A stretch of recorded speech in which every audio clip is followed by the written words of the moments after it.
This is the Miller Lite Cowboys Hour. Supported by Albertsons. And brought to you by Miller Lite, the only beer of the Cowboys. Tastes like Miller time. Tom Thumb and Albertsons, the official supermarket and pharmacy of the Dallas Cowboys. Lou Casey, the official bootmaker of the Dallas Cowboys. Blockchain.com. Invest like your icons with Blockchain.com. All-Tech Lansing. Just listen with All-Tech Lansing, perfecting sound since 1927. And by Omni Hotels and Resorts, the official hotel of the Dallas Cowboys. Now, your hosts, Nicole Hutchison and Brad Sham. Hi, everybody. Welcome. Welcome. It's the Miller Lite Cowboys Hour. And according to our regulars from the Victory Monday fan club, it is the look ahead to Victory Monday fan club night. Okay, so that's what we're doing here. Thank you for being here. Those of you who come out to Sidecar Social, always a great place to spend our Monday evening. I have mentioned in recent weeks that this is our regular Monday night stop, except for when it isn't. We're going to have some except for when it isn't coming up in the reasonably near future. Next week will be one of those, because next week the Cowboys will be playing on Monday night against the Arizona Cardinals, but Nicole and I will be here on Tuesday night next week. And then, when I do this to Babe Laufenberg, he just gives me a look and says, just give me some Excedrin, please. So next week we'll be here on Tuesday night. We will be here on Monday night of the bye week, even though there's no game that week. We will be here on Monday night of the bye week and on Monday night coming out of the bye week. But we come out of the bye week with another Monday night game. Oh, yeah. In Las Vegas. Well, I won't be there, unfortunately. You talk your way into it. I will try. Yeah. I'll try. And then we'll be here on Tuesday night after that. So you see what I'm doing. And then, just not to go too far ahead, but the week of Thanksgiving, we will not do a show on Monday night. But when the Cowboys play in Washington on Christmas, we will do a show on that Monday night. It's very convoluted, and there's a plan for all of it, but some of it is still being made up. So just trust me, next week, Tuesday night, we're delighted to have those of you here who are here at Sidecar Social.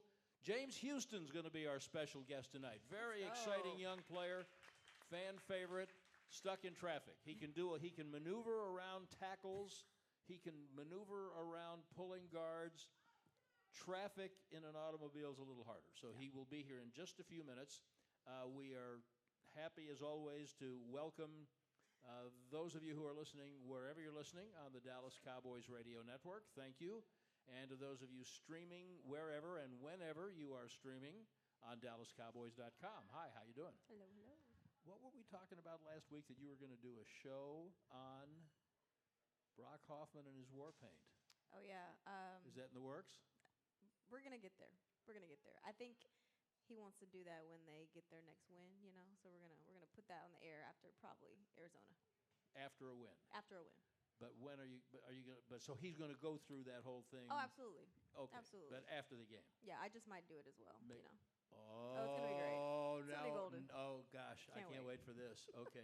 And when is the, what game were you supposed to be playing with Javonte Williams? Oh, we were supposed to be playing Uno. Uno? When's that going to happen? Probably at the end of the season, I know.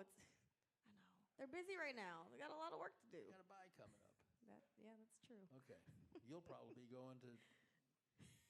I'll be right here. You'll probably be going to Cancun or something. I wish. I wish. All right. James Houston's on his way. He'll be here shortly. As you know, if you have heard us or been here before, we do not expect that they're going to win every game. Sometimes the game doesn't go very well at all. We acknowledge it. We will discuss it briefly. We're not going to beat him up about it. But then this is a young man who has, because he is new, and not only new to the team, but didn't sign until just before training camp. He didn't have the offseason to go. So most fans have not had an opportunity to experience James Houston's personality, see what he's made of, and hear his story. And it's really a good one. You've had time to talk to him, I know, and I have too. And I'm really impressed with him as a young man. Yeah, I mean, considering he was actually at home just training, waiting for an opportunity. The injuries that he's battled, I know we'll get into that as well. His entire story of like going from Florida to Jackson State. He's made a couple of stops in the college ranks, NFL. I mean, he's stayed the course, but he's one of those guys that, you know, is always positive. And yeah, I mean, great kid. What am I talking about? Great guy. Great player. And Well, he's not old. Yeah, I mean, but I don't know why I said kid. That was kind of insane. I mean, I could call him a kid. Yeah, that's fair. That's Okay. fair. So how do your duties become affected on a Monday after a bad game? Immediately at 8 a.m., I have my podcast, Girls Talk, Boys Talk. We break it all down with Christy Scales, Aisha Morrison, Brianna Aldridge, who's at CBS. We talk about the film, of course, dive deep into it, and then I go into Cowboys Flashback, where George Teague and I will break down some film as well on the show and just kind of recap what happened the day before, of course. And when it goes like it did yesterday, do you wake up and say, I really don't want to do this today? Of course not. I'm always happy to do it, whether it's a loss, a win. You are lying right through your teeth. I mean, it's tough, of course, because we went into that game thinking that the Cowboys were to come back with a win yesterday, at least put up a nice fight. But you know, that's what's going to happen. You got to expect it. They're not going to win every game, like you mentioned. But yeah, a lot of work to do. I did not hear or see that your podcast this morning. Were all of your panelists surprised that they didn't win? Absolutely. Whoa, let me take that back. Not all of us. There were some that were kind of like. You have 4. We have 4. Yeah. There was one that maybe was like, I knew this was going to happen. I don't want to. You don't want to say who? Not doing it. Nope, not doing that but to my people girls. can go back and watch that podcast now on DallasCowboys.com, right? Absolutely. And then they'll know. They'll go out and find out on their own, but I'm not going to do that to my girls. Can't do it. That's fair enough. Why don't you tell us who else is bringing us this fine program? And we're going to hope that James is getting ready to pull into his parking space in just a moment. Yeah, absolutely. It's brought to us by Albertsons. When it comes time to shop for tailgate favorites, go to Tom Thumb and Albertsons. Get 10% off your groceries every Dallas Cowboys game day when you wear your Cowboys jersey. Tom Thumb and Albertsons, the official supermarket and pharmacy of the Dallas Cowboys. Everybody got their feelings hurt yesterday, but the only serious injury appeared to be to Elijah Clark, the safety, who I think has a rib injury and probably is going to miss a couple of games, it sounds like, or a couple of weeks, but one of them is going to be the bye week. So we'll see, but he doesn't sound like he's going to be able to play Monday night. But everybody else, you say, I say, is healthy, but that is relative because there was a lot of getting beat up on. Now, making a perfect Entertainment Tonight entrance. Here's James Houston. Say hi to James Houston. Appreciate you, man. How are you? Appreciate you. So don't just take a deep breath. We're going to let you ease into this. We've kind of vamped. We're going to take our first break a little early so that we have much more time to spend with you because I think your story has a lot to instruct everyone who's a fan and people coming up because patience and perseverance have had to be a big part of your life. Fan favorite James Houston, the Cowboys defensive end, is with us, and we'll be right back to Sidecar Social in the Star District in Frisco on the Cowboys Hour.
Back to the Miller Lite Cowboys Hour, supported by Albertsons. Welcome back, everybody. We are on the Miller Lite Cowboys Hour at the Sidecar Social in the Star District in Frisco. And I'm Brad Sham with Nicole Hutchinson and our very special guest, and we are just absolutely delighted to welcome him, Cowboys defensive end James Houston. Thank you. Man. Thank you for being here. Feels great to be here, man. Glad to be here. Move that mic up just a little because we don't want to miss. And in now, well, just a shape. There you go. Like you're fixing, like it's an ice cream cone. You're fixing to eat it because we don't want to miss a syllable. So we're just going to touch on the game, and then I want people to know you and know your life story, and I just think there's a lot to learn. Obviously, your team's been up and down. Your side of the ball's been really up and down. People get frustrated. Nobody gets more frustrated than you guys. I mean, it's not like you're trying to go out there and be inconsistent, right? Mm-hmm. How do you deal with it? I think, during the season, it's going to be some adversity. So whether it comes on the field, off the field, most likely you're going to get it on the field. So we're hitting it right now. And we know we got to get out of it. We got to get out of a funk. We got to figure out what it is that works and, just go all in on that. And so I think that's what we're kind of trying to do right now. What's the key to making sure that, obviously as one of the older guys, what's the key to kind of keeping this? Dude, really? I'm sorry. You could do that to That you? was really bad. I'm sorry. He just been here a minute. I mean, but like, All right, I'll I'm say sorry. a seasoned guy in the Never NFL. mind. I'm sorry. Okay. But just what's the key to keeping the glue in the locker room together and, the high spirits a little bit? I think it's just trust, communication, understanding, we got exactly what we need in the locker room. And it's just everybody executing their job, doing one of your 11th part, And if everybody does that, we have the players to compete with anybody. I think we can see that pretty clearly. So, yeah. I'm going to go, not right this second, but we're going to go back to high school and college because it's an important part of your story. But I think there's something very instructive for fans about getting you to the NFL. All right, you're a 6th-round draft choice in Detroit, and you do not make the team. Yep. Now, first of all, you had a phenomenal last year at Jackson State. Were you happy to be drafted or disappointed it was the 6th round, or how'd you feel about it? I feel like it's mixed. Growing up, everybody wanted to be the first-round draft pick. I feel like as a kid, you don't even know that there's 2 more days to the draft. You just know it's that first day.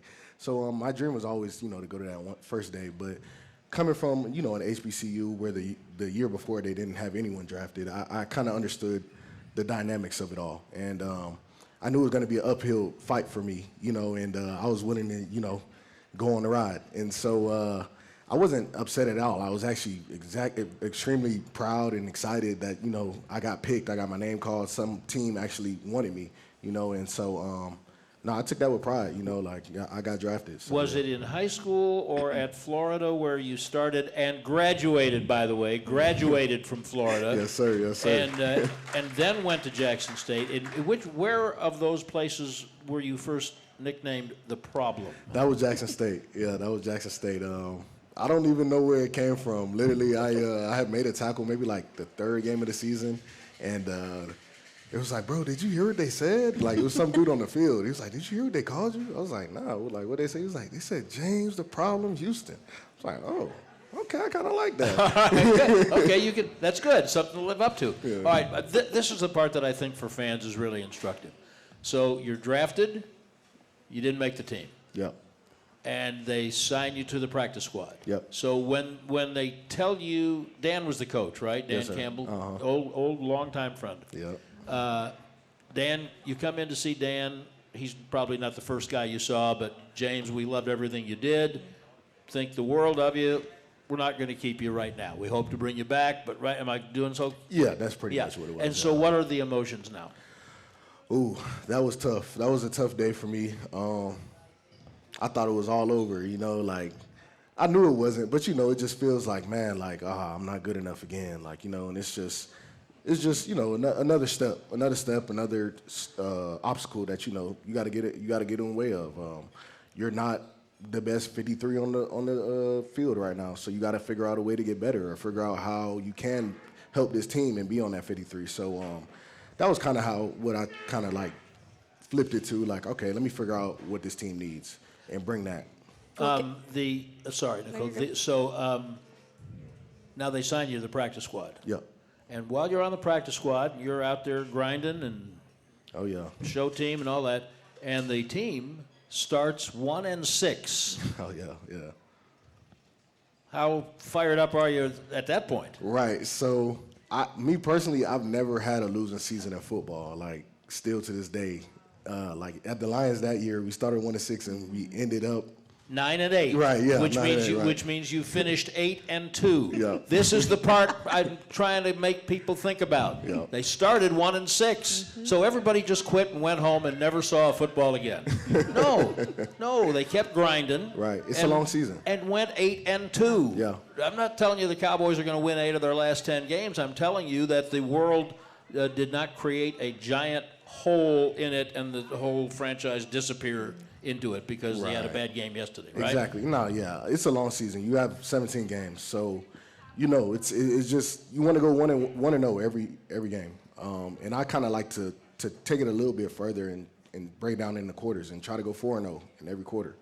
And if you kind of put it like that, it kind of helps you. Like, okay, you can't lose more than 2 or whatever, whatever the case may be. But it's a long season, and like.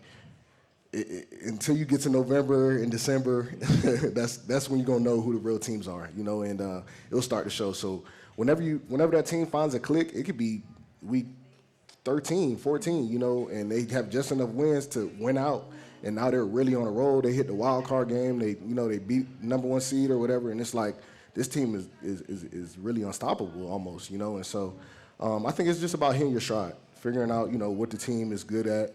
And executing that and having trust in that and the whole team believing in that. All right, no, hold on. We're not done yet. I'm sorry. You're good. But I'm really going somewhere. You're on the practice squad. Yeah. And you are signed to the 53 just before or after Thanksgiving? It is that Thanksgiving game is the game that I came on up. Thanksgiving Day. So that was when I was brought up to the active from the practice squad. Okay, so just think for a minute. Thanksgiving, so most people are thinking, well, it's almost Christmas, the season's over. Besides, they're 1-6. His actual playing season, his rookie year, did not start until Thanksgiving Day, right? No. How many sacks did you finish with? Finished with 8 sacks. 8 sacks after coming up on Thanksgiving Day, all right? What drove you there? I think just everything kind of had you said in the beginning.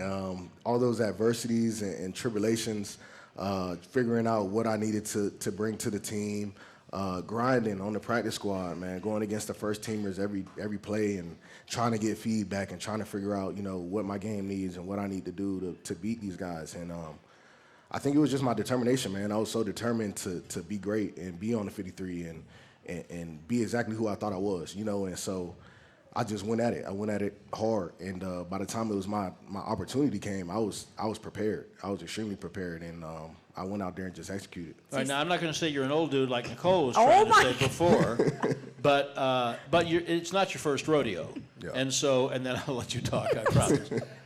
But you do have a story to tell younger players about how they might handle the inconsistency of this first almost half of the season. And what is that you try to impart to young players? Like a guy like Ezraku can learn so much from you. What is it that you try to impart to them? Yeah, as far as the rookies, you really got to let them know, it's not college.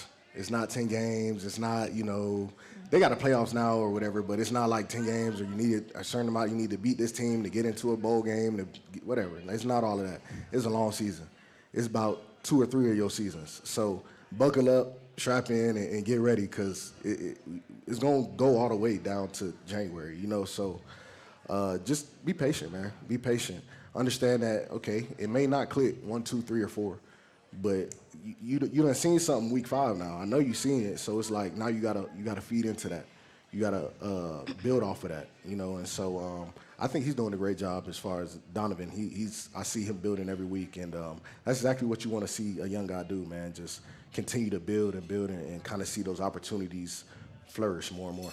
I want to get back to you. You were on practice squad, and some guys on practice squad, they look at it and they're like, okay, I may be here for some time, you know, and you, obviously, the hunger was there. Yeah. Where does that drive, determination come from you? Man, I'm from South Florida. I don't know, I'm from Broward County. Like, where we from, nobody gonna tell you no. You know, like, you gotta figure out a way. And whatever you gotta do, you gotta finesse, you gotta do whatever you gotta do to go get it. And I feel like being a 3-star athlete, tearing my ACL as a senior, going to college, you know, like, it was just, I've had so many obstacles and so many tribulations. It's like, nothing's gonna stop me, you know, like, no person, no thing, nothing's gonna stop me from doing what I think that I can do, you know. And I trust in the Lord, you know, we talk a lot, and I know this is something that is in my path right now for me to do and for me to spread his message. And that's what my life is right now. And later on, I don't know, but I know right now I'm a football player. And after 8 sacks, at what moment did you finally say, like, sit back and say, did I really just do that, like, in 7 games? Yeah. After the season, I was like, I think it was when I got a vote for Rookie of the Year. And I was like, I played 8 games or 7 games. I was like, man, this is crazy. Like, I must have did something special. I broke, like, NFL records and stuff like that. So that was like, I was like, okay, that was pretty special what I did. Like, and I really wanted to recreate it. And I know I can. I know I have the ability to do everything that I did. It's just opportunity, you know, opportunity. So, yeah. So now here we go. You've proved it. And I know Dan Campbell loved you. Yeah. I know he did. I know Aaron Glenn loved you. Yeah. Okay. Here we go. Year 2. The course is set. You're on your way, and you broke your leg. Yeah. Yeah. Like tough. early in the year, right? Second game of the season. Yeah. Yeah, that was real tough. Because, you know, like I said, I kind of wanted to continue what I was doing on the sack records that I was holding. And I just felt like, you know, I was kind of in the back front of kind of whatever they was feeling what the defense was, you know, in the beginning of the season. Things changed, and I felt like I was starting to come towards that starting spot that I was earning. And, you know, I got hurt. Football, it's 100% injury rate, so you know you're gonna get hurt, and so it's all about, you know, how you come back from that, how you come back from everything. Though obviously that's the whole story. You know, it's gonna be stuff that's gonna stop you, but it's what's in your heart that's gonna make you continue to go. What kept you going? I love the game. He's a problem. Yeah. I love the game, and like I said, I talk to the Lord a lot, and I know this is my path right now. I know this is the path that I'm on to spread his message. And whenever I'm done with this, I'll be done, you know, and I'll figure out some other thing that I love and that the Lord has put in my place to do great things. So, yeah. All right, and then you were with Detroit last year. Yep. And were you on Cleveland's practice squad for a minute? So I was on Cleveland's active for 6 weeks. So I got cut, I think, week 12, same week that I joined the active at the Lions. Only 2 years later. Yeah, right. So got cut there.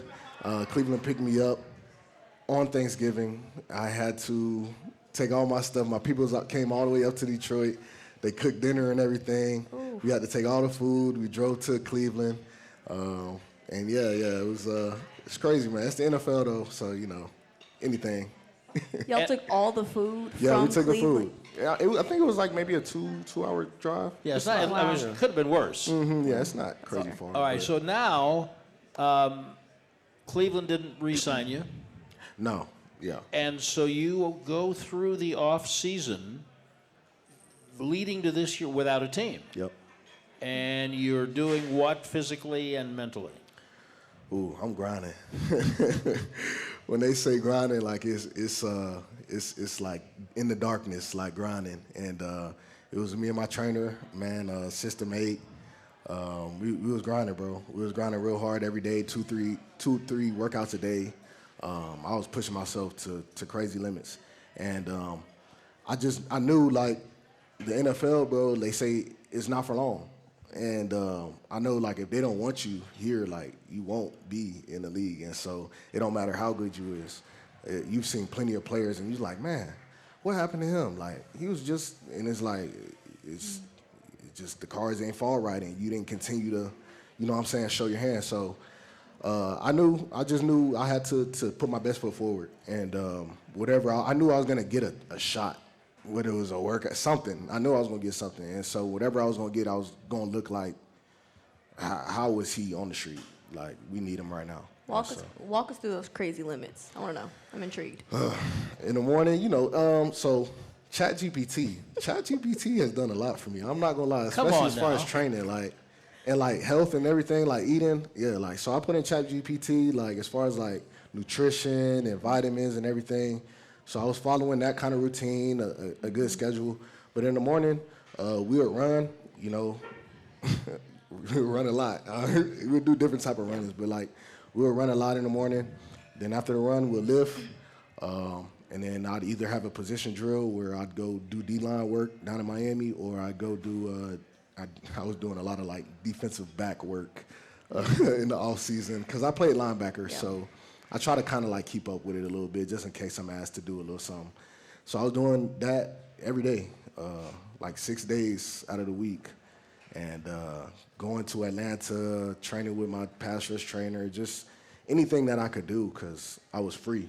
And it was I didn't have to learn plays. I didn't have to be in a facility. So I was I'm going to just do anything that I can. And, some days, I was cramping up and I had to go get an IV, it was just I was trying to just do as much as I could. Which, by the way, you're not with a team on their plan, so that's your nickel. Oh, yeah, that's all my dime. Everything is on my dime.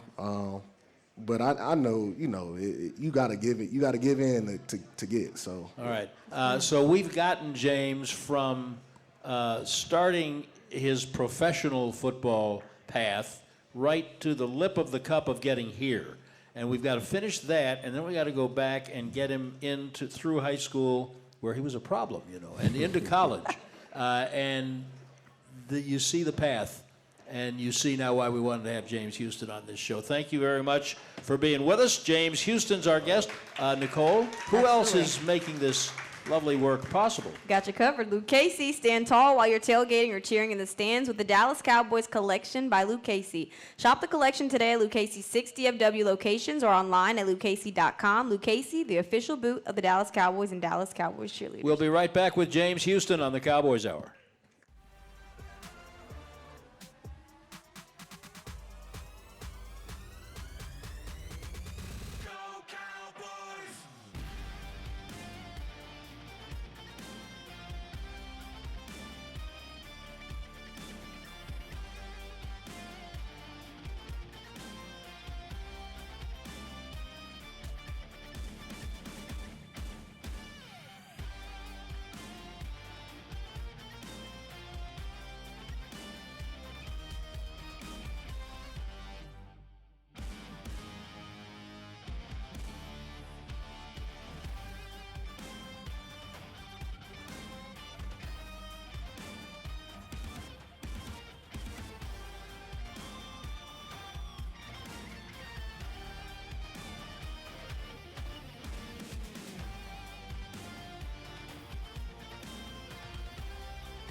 Back to the Miller Lite Cowboys Hour, supported by Albertsons. Welcome back. We're at Sidecar Social in the Star District in Frisco. I'm Brad Sham with Nicole Hutchinson. Our very special guest, Cowboys defensive end James Houston. And we are so happy to have James with us. Thank you again for coming out. Especially after a game like yesterday, everybody wasn't. Okay, so now that we're friends, now I will ask you just this one thing. You're especially your side of the ball, you're on such a short leash right now. Yeah. So when you lined up offside, did you just want to look for a hole or Oh my goodness, what? And it's like everybody. I mean, it's not like you don't know. No, yeah, no. Obviously it happened. Yeah. I got to the sideline and everybody's like, "Bro, we was trying to yell at you, like da da da da." I'm like, "Bro, I was locked in. Like I didn't feel like I was offsides." Coach, obviously told me, can't do that, whatever. And yeah, like I was kind of in my head for maybe like 10, 20 minutes. Like, man, like I really messed up. That was a critical third down. Like they ended up scoring on the drive. Like we could have, really had some good momentum getting off on the field on third down there. And so I was just really like, man, like I messed up. And, like a good vet does, Clowney comes in, he's like, James, forget about that, man. You good, man. You going to make up for it, whatever. Get that look off your face. Because I told them, I don't want to see no looks on y'all face this game with the air and Broncos. I don't care about none of that. Like, let's go. And so he's like, nah, you the same one who told us don't have that look. So I was like, all right, I'm back in it. Forget about it. Let's go. I've been having this conversation with some friends of mine. The older I get, and it's moving at a pretty good clip, there are things that I don't think I was taught growing up that would have been very valuable to learn. And one of them is, it's okay to make a mistake. I mean, because it's going to happen. Right. Now, it might not be good for job security if you do that all the time. Right. But there are kids listening and some here. So what's your coaching point? When we've already heard you say you were in your head, but when you go in, you line up, what are you looking at? Where to make sure that you're not lining up offside? What's your focal point? I look at the ball. That's what I'm focused on. So usually I would know, if I'm too far ahead or not. Sometimes, their helmet is a little bit rounder, so it can be leaning over. But I try to just judge it because I'm all the way on the edge, and usually I'm wide, so the angle could be a little bit messed up. So sometimes I look at the D tackles. I try to kind of match up my feet with theirs, and I'm a leaner, so I kind of lean a lot. So I just try my hardest, to try to be as close as I can, but try not to be offsides. I feel like in the NFL, you gotta take any inch that you can. It's the best of the best athletes. Like if you're not trying to almost cheat, then you ain't trying. So yeah. I love. Well, since we're all friends here, I guess I can ask this too. I mean, how do you? Oh, what's now the you're key? going. Okay. Yeah. But you're going to go in. Watch out because there's a dagger here. No, I promise. What's the ultimate key to cleaning up penalties? Because I mean, you had the Sam Williams penalty as well. A lot of pre-snap penalties as a whole. But that's been like the theme for this season. How do you clean that up? I think it's a mindset. I know we're a very aggressive team, and sometimes that brings a lot of penalties. But the pre-snap penalties, those are all fixable, lining up over, like, offsides in the beginning before the play even starts, that you can fix that. And so I think it's just attention to detail, being dialed into all the details, focusing on the moment, and not trying to make anything up, not trying to go outside of the space, just focusing on your moment and executing. And just to be fair, I don't have the numbers in front of me. I keep them, but I don't have them here. But I don't remember your number being called very many times by the referee this year. Am I right? No, I got a holding penalty on special teams week 3 or 4. It was very ticky-tacky. Right. I wouldn't have said it was holding. But, yeah, no, I try to stay penalty clean. So that's 2. Free. Yeah. So you had 2 penalties. Yeah. Yeah, okay. Well, if you go through the year with 4 penalties, that'll be pretty good. All right, let's get you to Dallas, shall we? We've got you working out. We've got you paying for your own IVs. We've got you doing all that. So you got called before training camp, as I recall. The day before training camp starts. And so who called, and they called your agent, I guess? My agent, yeah. And what news did you get, and what were just take us through it. So I had just came from Atlanta where I had cramped up in a workout and had to get on a flight. I was really preparing. I had like 2 or 3 other workouts set up other places, so I was ready to come home and kind of get ready for those. My agent calls me before I get on the plane, and he says, you have a workout. Dallas wants to work you out. They got you in before all your other workouts. They want to see you first. So I'm like, all right, cool. Like, Dallas had interest in me in the draft. Like, very good spot. I've been down there, great city, good organization. Like, cool, let's go. And I'm just like, this is my first opportunity. So I'm like, all right, cool. Like, but I'm knowing I got like 3 or 4 more, but I'm like, I know this, like, wherever I'm going first, that's, like, I'm going to make sure they know, like, okay, we got to keep them. And so, yeah, that's basically what it was. They called me out there, got out there day before. It's like 4 other DNs. And, I mean, not to be cocky, but I looked the best. So. Yeah. And so you made the team. Yeah. I mean, you didn't make the 53 that day, but Yeah. It's kind of like that feeling, right? Yeah. Mm-hmm. And then as well as you performed during training camp, since it wasn't your first road, did you have any doubts when it came down to cut down? Were you concerned, nervous? I mean, yeah, of course. A guy coming right before camp as a tryout, you probably don't see them make the team too many times. So I knew, again, it was going to be an upfield battle, but I knew what I brought to the table. And all the work that I had put in, I wasn't going to just accept it, accept, okay, I'm in this situation where most people don't get to where they want to get to. I'm gonna get to where I need to get to, and I'm gonna do more than that. And so, yeah, it was just a lot of hard work, just the same how I was doing right before I got there, grinding before, after, staying in the meetings, and just trying to do as much as I could to show my worth. What was the most difficult challenge coming in and trying to establish yourself? Remember, you came in the day before training camp, so what was the most difficult challenge? I think just knowing all these guys had been, they all were cool. Everybody knows each other, clapping each other up. They know all the plays, like they know the coaches. It's a brand new coaching staff, but they know all the coaches. They, Yeah.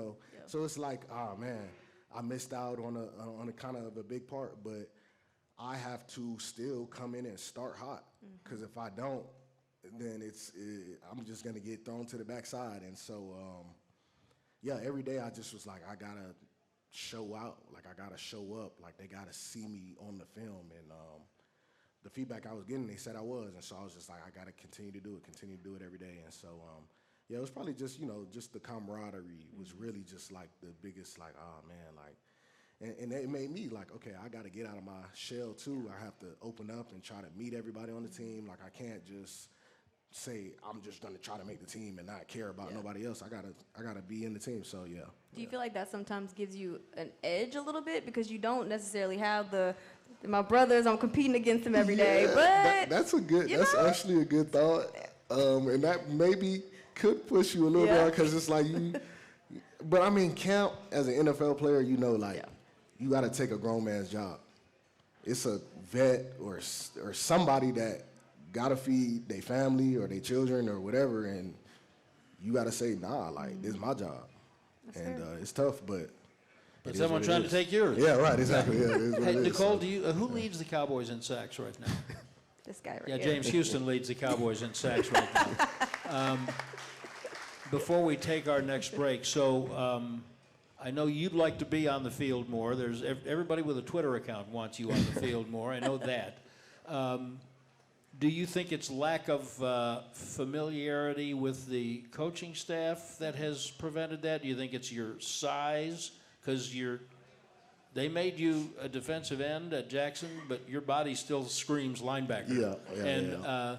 I mean, do you need to be playing better against the run, or do you need to play more to be better? Run me through all that. It's not really my. It's not. No, it's not.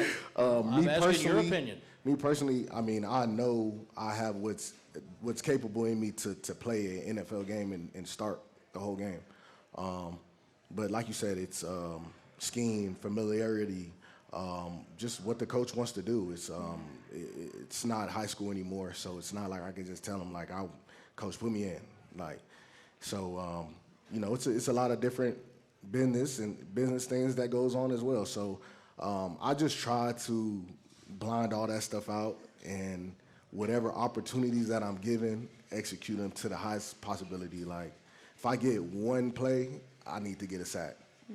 So that's just kind of how my mindset is so dialed in, because if you, in the NFL, if you think about all this other stuff, if you go on Twitter and try to, oh yeah, they fit my bias, it's like, you're gonna be so messed up. You're gonna be thrown for a whirlwind, because one day, not to say anything about y'all, but one day y'all love us, and the next day I'm off sides, and it's, man, fire James Houston, get him off my field, so it's like I understand it, as a fan, especially because I do the same thing.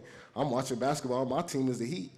I see somebody make a foul or do something stupid, man, get him out, like, and it's like, that's just as a fan, and so I just try to execute my job. And because I've watched you, I know you, we've talked, and so calling the play when they said your number, I just said, and I said this live on the air, I said, "Oh, James," which is what you were saying to yourself, at the very least. Man. James Houston's our guest. We're going to take our last break and be back with the Cowboys defensive end on the Cowboys Hour. I'll take Lansing.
Live.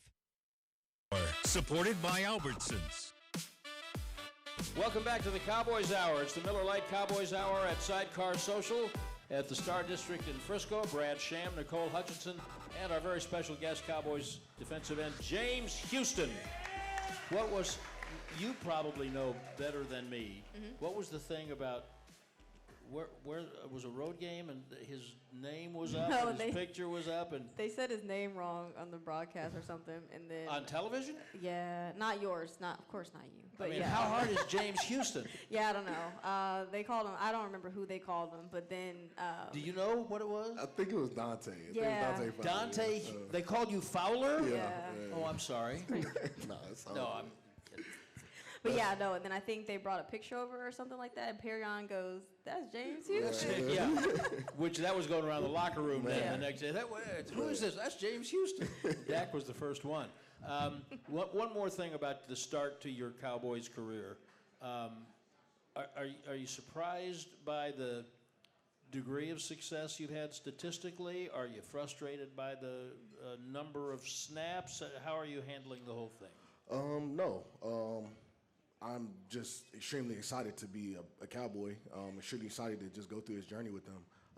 But as far as my goals, I'm not hitting them right now. I would like to hit them a little bit harder as far as sacks. But I'm on a journey, and it's a long season, like we said. We have a lot more games. I'm sure y'all seen Myles Garrett get 5 sacks in the game. So By the way, they lost. yeah, right, exactly, and that's everything in the NFL. Anything can happen, and so I just continue to just chip at that wood, man. Just continue to just chip at the wood and just do as much as I can. The opportunities are going to come when you have success.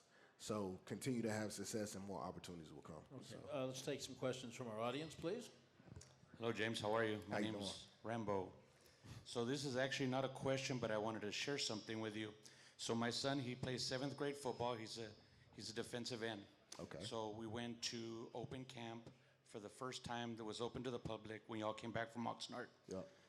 So when you talked about your hustle, I can honestly say I saw it firsthand because after everybody was inside the tunnel, after practice, you were the only player there, still working out on the field. Yeah. On top of that, I said, Nolan, look at his hustle. And then on top of that, as we watched every single game, and you got the announcers mentioning your name, I said, what did I tell you, Nolan? He's hustling. Yeah. Yeah. So I wanted to share that with you that Nah, I Saw it appreciate that, firsthand. man. Nah, I love that because my dad, he used to do that all the time. Like point out a player and like, look at him. Like, look at him. Look how much effort he's giving. Like, look at everything that he's doing. Like, this is not easy. It's not as easy as just watching and just looking to see who get the ball, And so, now I appreciate that because it's going to take a lot of hustle and effort to get wherever he wants to get to, whether that's football or life. And so, I appreciate that. That's great, man. Thank you. That's I do want to start your career at least in college. You tore up your knee in high school. Yep. Tore my ACL, left ACL, right before the season started. Senior year of high school, 3-star, just got like 40 offers the year before, talking to Alabama, about to go to the Army Senior Bowl. Yeah, it was tough. It was real tough. Senior year? Yep, my senior year. My Yep. Because my junior year was really my only year playing on varsity. So that was my first year getting real film, and I ended up getting 40 offers. And so I'm like, oh, yeah, I'm a 3-star. I'm going to be a 4-star maybe. I wanted to, possibly go to Alabama or get an Alabama offer.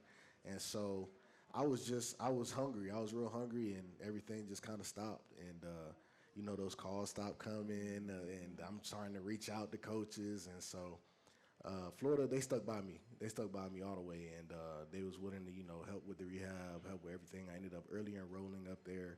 And so I got to do rehab there. I got to be with the guys. So it was pretty good. And graduated, as I mentioned, Yep. right? Which is congratulations.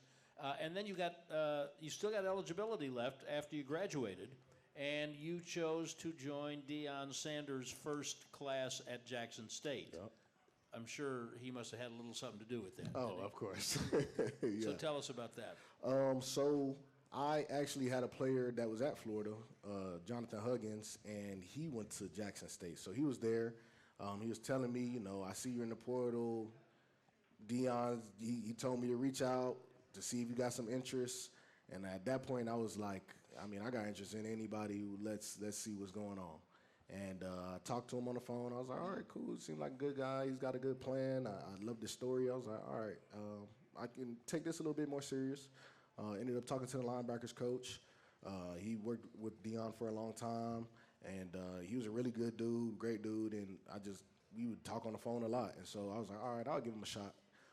Ended up taking a visit out there, and I fell in love. I don't even know what it was because Jackson is super small, but the people, I fell in love with the people, man. It was just a great place to be, and I feel like God really drove that choice for me because I had, SEC and Pac-12 and ACC. I had all of that, but I just wanted to do something a little different. My whole family had gone to HBCUs as well. As I mentioned, my sister went to Howard.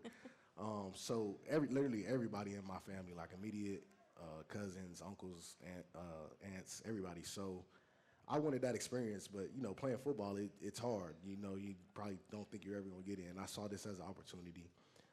Great place, great coach, great leader, and great great thought process of what they wanted to do. And I was all in on it. Bring back the HBCUs. Let's uplift our people and our programs and something that needs a highlight on it. And so Well, you gave him that. yeah. Yeah, you gave him that because that's where you became the problem. Yep. Right? Yes, sir. All right, Yes, let's sir. take another question good over here. there. Hey, James. Larry from McKinney. How you doing? I want to first start off with one thing Nassau does not like to hear is Houston, we have a problem. Whereas the opposing teams are saying we have a problem with Houston is the problem. Right. All right. My question is that going back a couple of games, when all the legends were out in the field 2 weeks ago, Yeah. did you have any opportunity to speak in any of them, and what did they offer you? I didn't have a chance to speak to any of them. Did you know who any of them were? I knew a few of them. I know Charles Haley comes around all the time. Yeah. I believe Tyron was there. Tyron. I don't know if Tyron was there, but Roger Staubach was there. Staubach was Drew Pearson there. Yeah, no, I saw a lot of the guys. I was not the biggest Cowboys fan You growing were up. from South I Florida. was a Chiefs fan, so y'all was a little bit just out of my realm. But I've seen every day. I see all of the photos and the legend and the history, and it's a lot of history, and it's a lot of. I'm sure it's with the Prime Video coming out too, just all that history and the tiny detail of the stuff. It's special, man, and you could tell like they had a special time here, and it's still there. That atmosphere is still there. So you gotta continue to feed off of that, because whatever is there is still there. It's still in the grass. So. Yeah. Are there some guys, some legends that you kind of have that relationship with, though, or someone that you kind of lean on? No, not at all? I don't know any of them personally. No. Okay. Okay, Well, that's all right. we won't say his name, and you might have been the one to tell him. No, it wasn't you. It was Christy Scales who told me. There's a rookie who Christy had to tell him who Roger Staubach was, and he wasn't sure, and I don't want to mention his name. Well, because the rookies are born in 2003 now. I'm aware. Thank you very much. I'm well aware. What's your message to fans who are down after yesterday's game? Oh, don't worry about that. Next week we're gonna come out home and we're gonna put out a great product. It's gonna be a fun game. It's gonna be fun. Don't even stress. It's a lot. Like I said, it's a long season. We'll put out a great product. It will be a fun game. What's one reason why the fans should still believe in y'all? I mean, we got everything we need. We got Dak Prescott. Do you see the offense? They flourishing. We the number one offense in the NFL right now. So defense just got to step it up a little bit, and we should be able to compete with anybody. James Houston, everybody. Appreciate you so much. Thanks for coming. Thank you. Thank you very much. Thank and you. keep grinding. And Nicole and I will be back here next Tuesday. Come on Monday if you want, but we'll be here on Tuesday on the Cowboys Hour. This has been a production of DallasCowboys.com and the Dallas Cowboys Football Club. How about this, Cowboys? Yeah!